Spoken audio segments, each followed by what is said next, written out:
quando l'inclusione non è solo accessibilità a strutture e servizi, ma anche inserimento lavorativo. Il progetto Turismo Sociale ed Inclusivo delle Spiagge Venete ha centrato l'obiettivo. Un progetto di cui è capofila l'US 4 Orientale, ma condiviso dall'US 3 Serenissima e dall'US 5 Polesana. 9 le località balneari che hanno aderito, 400 ragazzi disabili che si sono divertiti, ma anche lavorato in riva al mare senza difficoltà. Oggi è un progetto di inclusività globale perché tra i suoi elementi direi quello oggi di spicco caratterizzante è la possibilità di dare anche lavoro a una persona disabile. Nel 2019 abbiamo avuto 50 ragazzi ovviamente in tutto il litorale veneto con queste 3 aziende coinvolte, la 3, la 4 e la 5.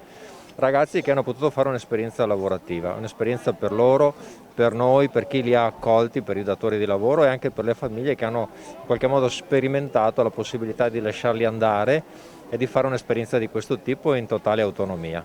Poi ci deve essere qualcuno che si associa, che comincia a lavorare per portare avanti le idee. La grande novità sarà dei finanziamenti nazionali. Il ministro Stefani aveva annunciato appunto dei fondi con dei bandi nazionali proprio per il turismo accessibile e noi siamo pronti perché abbiamo expertise, esperienza, idee ma anche molte progettualità da mettere in campo, quindi non solo spiagge ma anche montagne, lago, insomma tutto il nostro Veneto. Un coinvolgimento sempre più ampio di queste persone in attività sportive, in piscine, sulla sabbia e un'esperienza di gioco e interazione sociale come quella a contatto con gli amici a quattro zampe. Un progetto condiviso da 60 realtà tra strutture balneari, associazioni e società sportive. È un segnale importante questo, è un segnale che vuole andare proprio a colpire quello che è un problema di questo periodo, cioè riuscire ad andare oltre al Covid. Se le persone più fragili della nostra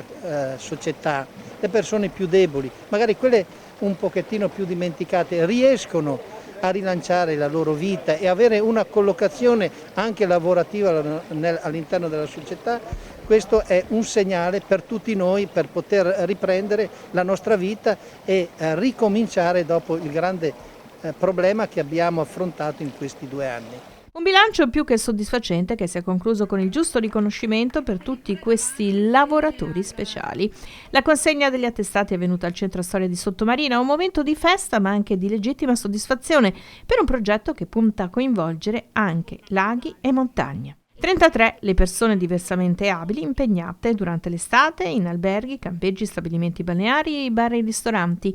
Chi ha la prima esperienza, chi non è nuovo. Enrico e Stefano hanno lavorato al villaggio San Paolo di Cavallino Treporti. La soddisfazione del loro titolare. Stefano, innanzitutto come ti trovi al villaggio San Paolo? Benissimo, sono contento di essere al villaggio e ringrazio tantissimo il direttore. Le regole principali per lavorare bene e essere corretti sull'attività, quali sono? La puntualità, e la gentilezza, la collaborazione e dopo se hai domande chiedere o telefonare.